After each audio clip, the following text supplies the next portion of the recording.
بسم اللہ الرحمن الرحیم۔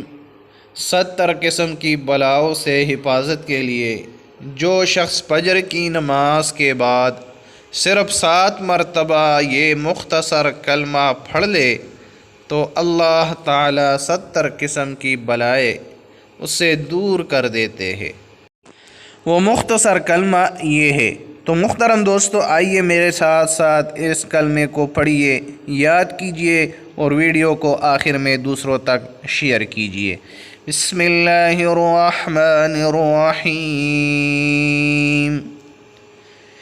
لا حول ولا قوة الا باللہ، لا حیلة ولا احتیال ولا ملجأ ولا منجأ من اللہ الا الیہ۔ اللہ تبارک و تعالیٰ سے دعا ہے، اللہ تبارک و تعالیٰ ہم سب کو ہر قسم کی بلا اور آفت سے محفوظ فرمائے، آمین۔